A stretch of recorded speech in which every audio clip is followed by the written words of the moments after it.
how to invest into China the right way, not through Alibaba stock like Charlie Munger. Think Tesla. 2 years ago, people like Steve Van Meter said the Fed will never be able to raise rates without crushing markets and the economy. Powell is trapped. 2 years later, the Fed hikes rates to 5.5%. Markets at all-time highs. Employment at all-time lows. Steve Van Meter said the Fed has capitulated. Powell is trapped. So what? The stocks went up. We own stocks. We made money. Doesn't matter. It's smart money or dumb money. In this video, I will show you how to invest into China the right way. We have already seen through following Munger and Burry. Invest into BABA stock didn't exactly work in 2023. 2024, well, that's another story. So what's a better option? How you like that?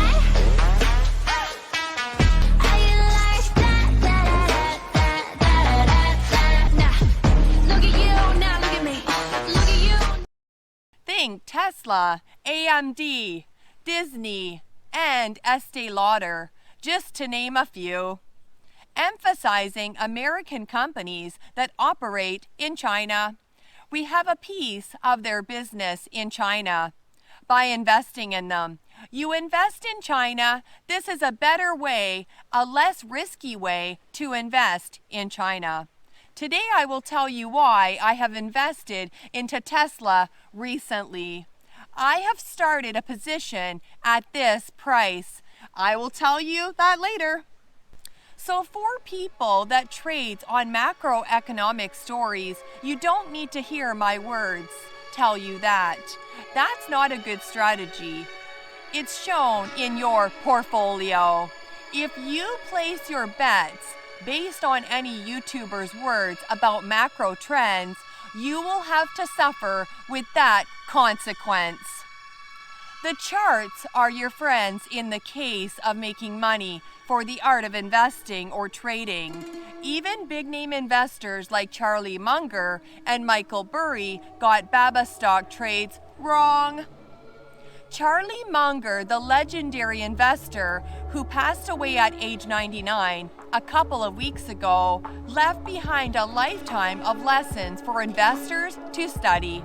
The guru is known for the active role he played in shaping Warren Buffett's thinking to buy great businesses at fair prices rather than investing in average businesses at great prices. Like many other super investors, the guru had his fair share of setbacks as well. Munger's investment in Alibaba Group Holding Limited. BABA stands out as one of his worst performing investments. According to public filings, Munger held 300,000 shares of Alibaba at the end of the third quarter, representing over 12% of his portfolio. Based on the data, it is reasonable to assume Munger was sitting on a substantial loss from his Alibaba investment at the end of the third quarter. In a recent interview with CNBC, Munger discussed what went wrong with his Alibaba investment. He said, "My worst trade was buying a block for the Munger family in Alibaba, which is a pretty good company, but I think it got overhyped. And Jack Ma was made mistakes in dealing with the Chinese government. I had some bad ones, and everybody has some bad ones. We have an off day. The greatest tennis player goes out there some days to the center court and has a bad day. It happens." As evident from that statement, Munger continued to believe Alibaba is a great business, but unfortunately he invested at the wrong price. Investing in a great business at the wrong price could still prove to be a disastrous investment.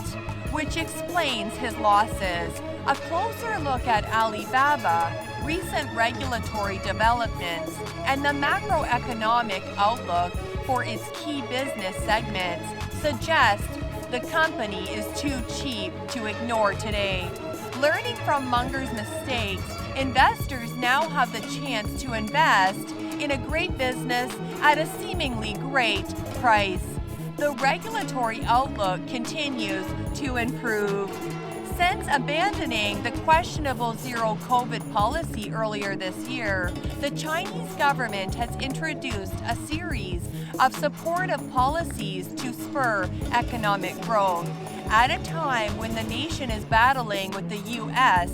for tax supremacy, Chinese policymakers have been quick to introduce new regulations to support the growth of the tech sector.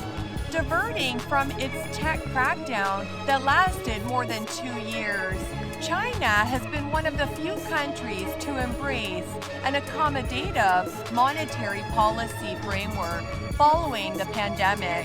Last August, the People's Bank of China, the central bank, slashed the one-year loan prime rate for the second time this year from 3.55% to 3.45%. In addition to rate cuts, policymakers have introduced favorable regulations to drive the adoption of new technologies such as AI, artificial intelligence.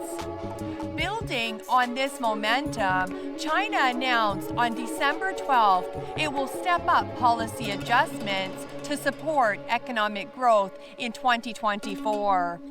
In a press release, the state media said, to further promote economic recovery, we need to overcome some difficulties and challenges. The main problems are insufficient effective demand, overcapacity in some industries, weak public expectations, and many hidden risks. With policymakers now beginning to aggressively support the tech sector, it seems reasonable to assume the biggest obstacle that made Chinese tech stocks vulnerable in recent years, regulatory crackdowns, is well and truly coming to an end. Alibaba's growth strategy, the investment case for Alibaba, is centered around the long growth runway for most of its business segments.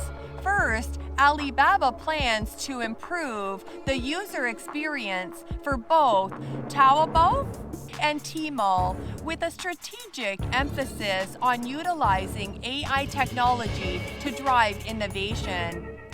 In the next 3 years, the company plans to develop Taobao into a platform that caters to the demand from all tiers of consumers. Second, the company recently scrapped plans for a full spin-off of its cloud business, which may add some pressure on profit margins in the short term, but in the long term, this decision could prove to be value accretive. The cloud business is already proving to be a growth machine for the company and benefits from favorable macroeconomic trends.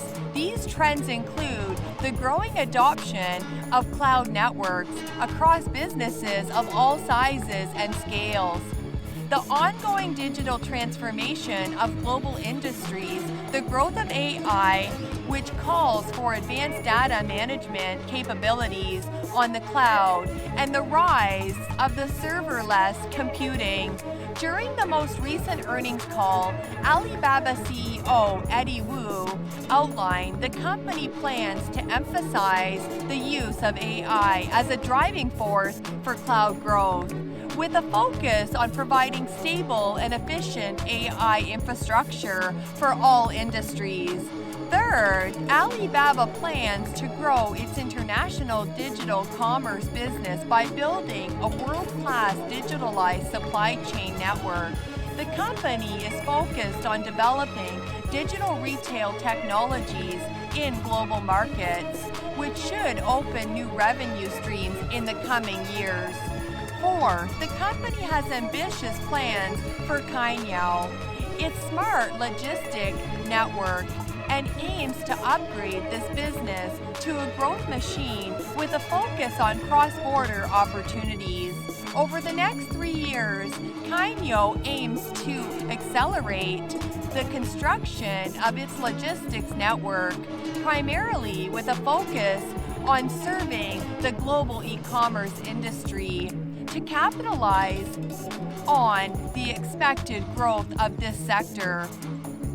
Overall, Alibaba is entering a business phase where it will focus on making the most of its cash reserves by investing aggressively to secure growth across all of its business segments.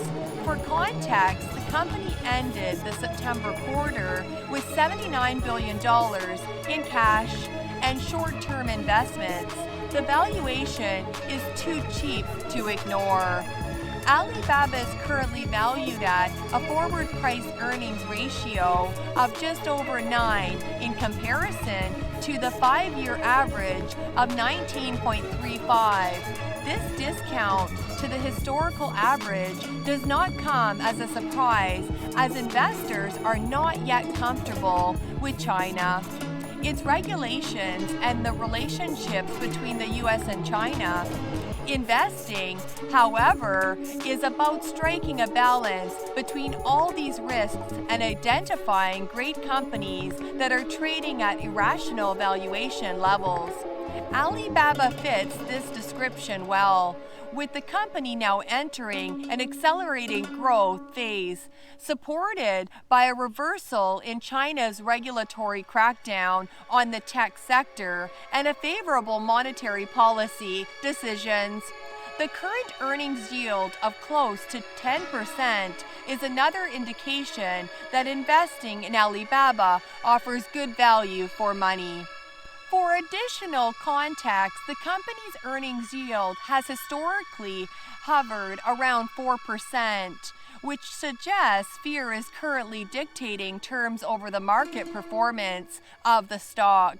In the long term, Alibaba stock is likely to follow corporate earnings, unlocking hidden value for investors who are brave enough to jump on board today. Takeaway: investing in Alibaba has gone down in the history books as one of Munger's worst investment decisions. This, however, does not mean Alibaba is a bad company. The renowned investor simply invested in Alibaba at the wrong price, and to make matters worse, the stock was hit hard by external factors that prevented it from merging with its intrinsic value. Growth investors with an extensive investment time horizon, 5+ years, have a major advantage over Munger today. Time. Investing in Alibaba at this cheap valuation and patiently waiting for the Mr. Market to follow corporate earnings is likely to reward long-term investors handsomely in the years to come. Now, if you're not feeling it about Baba, then what about Tesla? For the chart of Tesla, it has just broke out of a downward trend line that was rejected 4 times in the past year. Unlike Baba, Tesla stock is traded rich. Just to keep in mind, it is one of the Magnificent 7. For that, I would just going to swing trade this up. Yes, for the market cap of over $800 billion, you really want to be careful. It's a long way down. Do set your stop loss when you swing trade Tesla. Keep in mind, right now, I'm only talking about trading Tesla stock, not investing into Tesla, because any smart money knows you don't invest in a hot stock when the S&P 500 is close to an all-time high. Speaking of Tesla and EV, do you know Alibaba is in the EV business? U.S. traded shares of XPeng Incorporation slumped Friday after Alibaba Group Holdings Limited disclosed a plan to cut its stake in the Chinese electric vehicle maker. XPeng shares tumbled as much as 8.6% on Friday, after a Securities and Exchange Commission filing showed that Taobao China Holding Limited, an Alibaba subsidiary, intends to sell $25 million of XPeng's American depository receipts. Consistent with our capital management objectives, we sold a portion of our holdings in XPeng Incorporation, taking our stake from 10.2% to 7.5%, an Alibaba spokesperson said in a statement. We have a strategic relationship with XPeng, which is one of China's leaders in electric vehicles. We believe in XPeng's prospects and look forward to continued cooperation with the company. With XPeng's autonomous driving capabilities, backed by a computing center that is set up with Alibaba Cloud, the EV maker is also developing in-car payment features with Alibaba affiliate Alipay. Alibaba's plan to trim its XPeng stake shows that the internet giant is turning its focus onto its core businesses. Unlocking the shareholder value and refocus on its essential business lines are really the priority for Alibaba. So that's why I'm long on Tesla and Baba at this moment. You are such a good boy for watching my video right till the end. Bye.